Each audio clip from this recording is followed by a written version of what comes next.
So some of this is even going to be review. I wanted to not, it's not really a great place to like cut and run. So some of this is still going to sound like review. We've talked about it, but just to bring your brain back to where we left off in Russia, like I said, some of this is going to be spoiler alert already, because we know that Nicholas II is the last Tsar. You guys already knew a lot about the family history of what happened there. We talked about Rasputin and some of the problems building, so this is going to go pretty quick here. So we're in our last Tsar and the end of the Romanov family here with Nicholas II. All of the things we're going to talk about today are a little bit of review, but also laying the groundwork for the Russian Revolution and how that fed into this disastrous time period for the Romanov family. So by the end of this lesson, and by this lesson I mean by the end of this entire note packet, you will be able to describe and analyze motivations for and means of 20th century revolutions in Russia. Sometimes you'll hear it as Bolshevik revolution, sometimes a communist revolution, sometimes just the Russian Revolution, which is what I've termed it in this packet.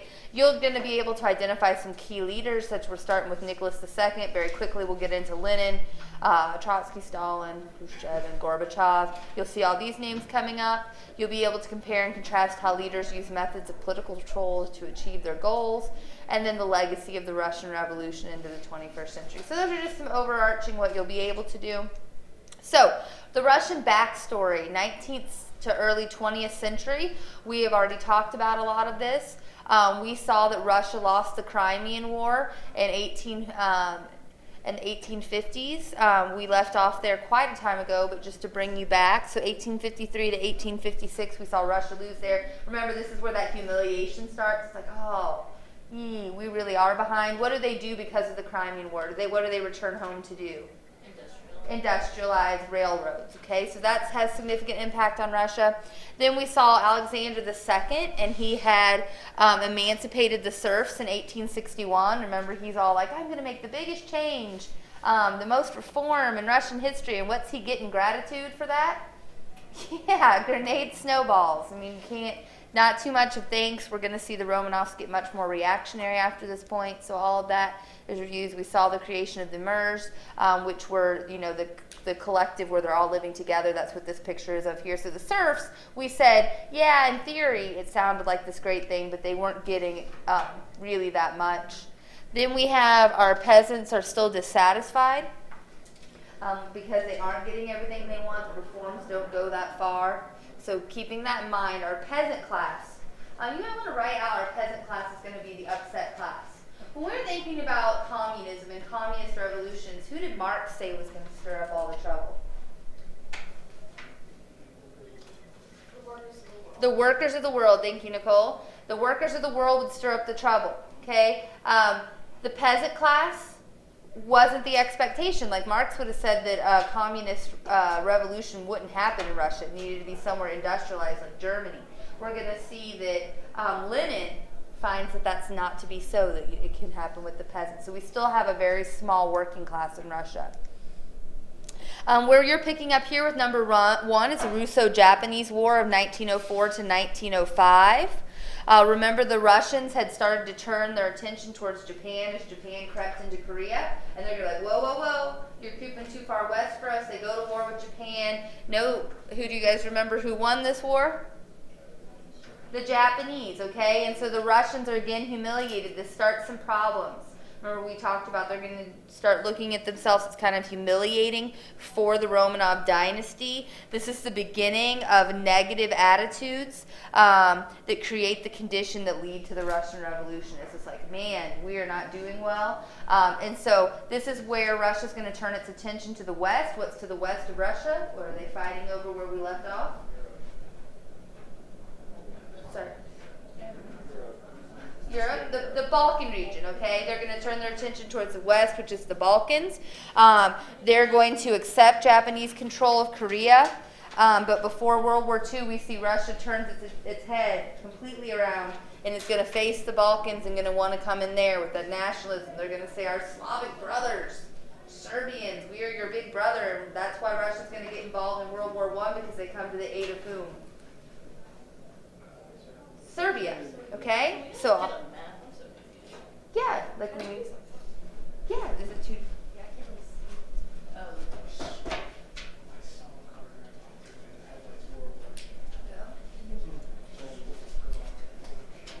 you think, Brady, I'm trying to picture for you, there's Russia, we had Korea down here, and they're like, they wanted Korea. Really bad geography, just gonna be up. So Korea's like the little hand down here, North and South Korea. So you're in Russia. So they were like looking this way. Oh, we can take the Japanese.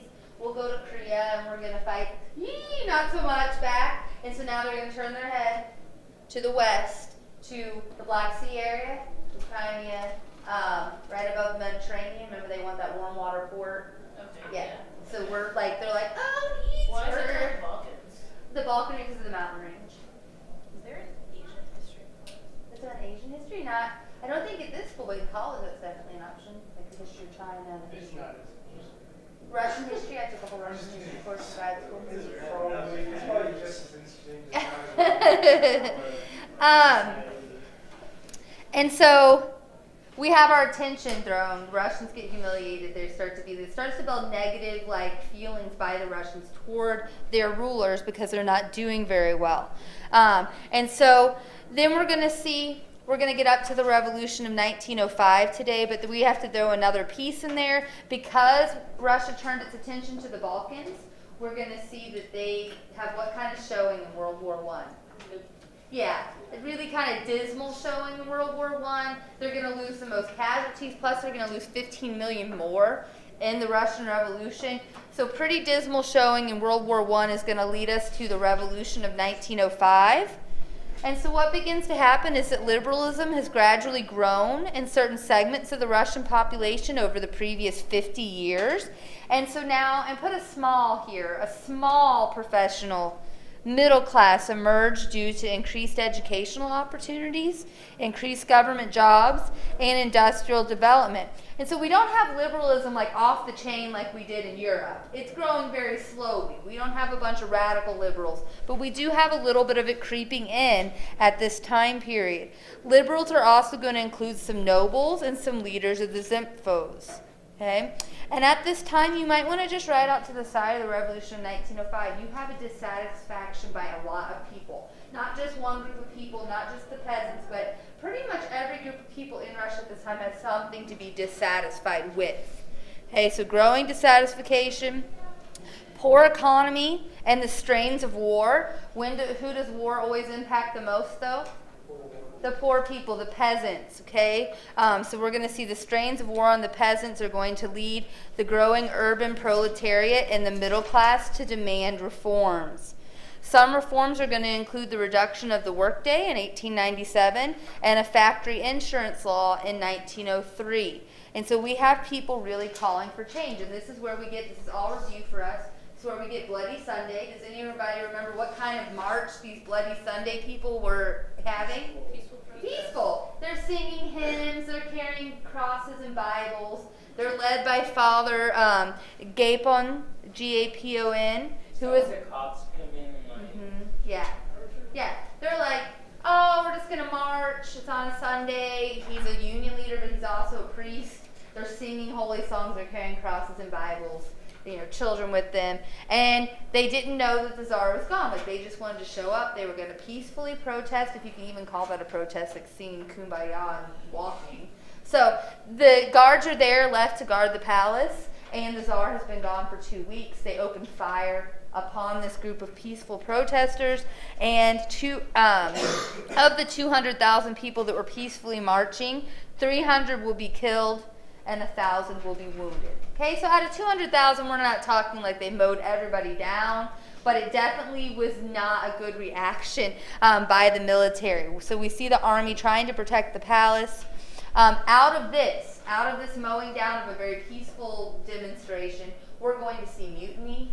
We're going to see riots. We're going to see a general strike as peasant revolts and troop mutinies paralyze Russia by October. Yes, ma'am. Do you think that when the Tsar found out about that, if he had publicly condemned and punished the soldiers, that there would have been a different outcome? I think that it might have changed a little bit. Even though he wasn't involved, people were so dissatisfied that this is just the spark that they needed to really start to mutiny. The troops are going to be like, why why did this happen? They're going to start to mutiny, and this is going to go on throughout the year, all the way up until the next October. We're going to see all of this mutinies and riots until we get, Nicholas is going to have to give in. So I think if he had earlier been like, oh, I did not mean, like this was not directed at you, and maybe push some more reforms too, because remember, he's reactionary. You remember what happened when you gave the people what they wanted. You get your legs blown off by a snowball grenade. So he doesn't do it very quickly, but he's going to have to give in due to these mutinies. I think that if immediately after this, when he found out he had publicly condemned and punished the soldiers, and then just not even just been out in front of his palace and actually talked to these people, the Syrian wanted and done something, kind of a bit more of a politique. Yeah. Hold on the power. Well, you know, hindsight 2020. Yeah. He definitely was not a politique, but he was raised to be like, well, I remember like the sheet on the bed, like, that's what's going to happen if you give in. But he is going to give in. What we're going to see is he'll be forced by October to make concessions. And so in 1905, we're going to get the October Manifesto is what it is called. Remember one of his earlier concessions when we talked about the last time we talked about Russia was the creation of the Duma, or the legislative body, but it doesn't have much power. Okay, so then after this, in October Manifesto of 1905, we've created the Duma, which is the national parliament. It will meet for the first time in 1906. The majority consisted of constitutional Democrats, or who are called cadets, who were committed liberals. The Duma was a national assembly that would serve as an advisory body to the Tsar. These are changes that I want you to make note. These are not far-reaching changes. Okay? The Duma is like an advisory body. The Tsar can choose whether he wants to listen to them or not. He still has complete veto power. So it's not like where our president can be checked by the power of Congress and like they can override. The Tsar cannot be overridden by this body. He can choose to listen to them or to not listen to them. But it will give male suffrage. It will increase that. It will increase some freedom of speeches, assembly, and the press. But the Tsar will retain the absolute veto. Because of this Duma, because he gives a little, revolutionaries are going to be divided, and that's an important part. You have like the real like revolutionaries like no, like we want fast and hard change, and then you have those revolutionaries who are like, oh well, we got a little bit of like let's let the steam off, and so this is going to divide the revolutionaries, so weaken them a little bit, and we're going to see the two parts that they will become later. So in the first Duma, people were liberals. They were called cadets. We have that there. Nicholas, like many of our absolutist rulers, is going to eventually dissolve the Duma twice. In 1906, he is going to try to appease the moderates, but there's no real promise of democracy. And so we're going to see not a lot of power here. He'll dissolve the Duma twice. Just like kind of like, I'm not even going to listen to you right now. But then we'll see a third Duma will be created in 1907 that was much more conservative and sympathetic to the Tsar. He's going to change the rules here. So not very long after he goes back to his hard-nosed self, like I get to choose who can be elected to the Duma. I'm going to choose people who are like really sympathetic to me, who you would kind of almost consider like Louis did with the Royalists. Like I'm going to put people there that support my cause, not so much the liberals' cause. And so we're going to see that repression was then used successfully by the regime to weaken political opponents or sympathetic critics of the regime. Government-sponsored violence is going to erupt and occur in Latvia and Estonia in 1906, resulting in over 1,000 deaths. Jews will once again be savagely persecuted. German, Russian, and Polish property owners will be attacked. Almost 1,000 alleged political opponents were executed due to sentences by military courts in 1906 to 1907. And so you're really getting half of the story. Like you have the Tsar saying, I gave this stuff, but really he's setting it up to if you're dissenting with him, you're kind of being hushed and quiet. And so rumblings are going to continue, and this is where we see Russia, although things still going negatively, we see a little bit of mild economic recovery between 1907 and 1914, and we get a new prime minister of Nicholas II, and his name is Peter Stolypin. He's the new prime minister, and he's going to push through some very important agrarian reforms to break down collective village ownership. His main task, if you want to write, is how can we defeat the revolutionaries, all those liberals, and make people loyal to the Tsar. That's what he's going to focus on here. He really does two things. The first thing he does is he becomes very harsh on the revolutionaries. Like, he makes you very afraid to stand up. He is going to hang lots and lots of revolutionaries, like make it very public, like at the gallows. Has anybody ever heard of the thing Stolypin's necktie? Yeah. That's what the gallows become known at this time, because he's hanging so many people, so many revolutionaries. And so he is definitely going to make it very public, if you're against the Tsar, that that is not okay. And so he's going to step in there. But also on the other side, he's going to make some agrarian reforms. Remember, those emirs and the serfs really haven't had that much change in their power. He's going to step in and say, you know, maybe collectivism isn't the best thing. Maybe there are some peasants out there that are really like enterprising, and they would work really, really hard. It'd be kind of like if I came in on the first day of school and said, we're all going to share, we're all going to take a C. You can all have a C as your grade, and you're going to share it, no matter, you know, because we have Najo, who's going to work at his ability, and we're going to have Gustavo, and he might be out there just running in front of all of us, but he's going to work really hard and get everything in on time, so we can keep up with the rest. We're all going to take a C. But what Stolypin would be saying is, no, there are some students that are more industrious than others, and if you let them go to earn their own grade, they're going to go out there and get that A+. And he's going to say, we have peasants like that in that country. They shouldn't be living on these collective farms. They will go out and they're going to turn in all of this revenue. And so he's going to do a little bit on both sides. He's going to encourage more enterprising peasants, which we know are called kulaks, we've talked about. They're going to be the ones that are given their own land, and they're going to be the ones the government is going to try to kill later. And so he really thinks if he can get this group, the poor people, because remember, there's not a big middle class, and there's not a big working class, if he can get the peasants on the Tsar's side, then Tsar Nicholas is going to be okay. However, Stolypin will be assassinated in 1911.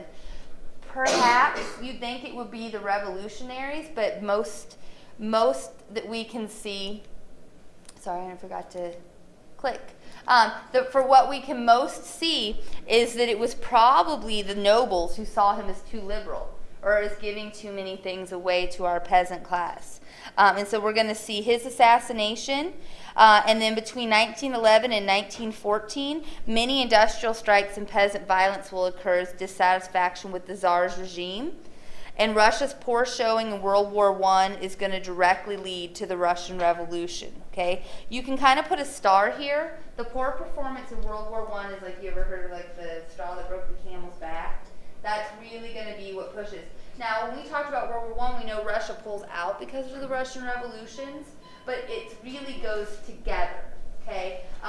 The Russian revolutions are allowed to happen because of how poorly Russia did in World War I, and Russia ends out of World War I because of how poorly they're doing and because there's all of this dissent going on at home. So I don't think one or the other could have happened without each other. And so the next thing that's going to happen, and we're going to stop right here though, is the rise of socialism in Russia. Because the Socialist Party is really going to allow Nicholas, I shouldn't say the word allow, I don't think he wanted to, is going to allow people to get Nicholas II off the throne and start a socialist revolution. Now, with Karl Marx, who died in 1883, would you think he would have ever guessed that Russia would be the start of our very first communist nation? You would have thought it would have been like England or one of Yeah. the industrial Yeah, because we're not industrialized. And so Russia's lacking a prominent working class or a proletariat class. So Marx would have been like, no, and we're going to see that there's a lot of people out there fundamentally think that Lenin and Marx were on exactly the same page, and they were not. Lenin is actually going to be fairly different than Marx as he takes on the theory, but he's going to pick up Marxism and run with it.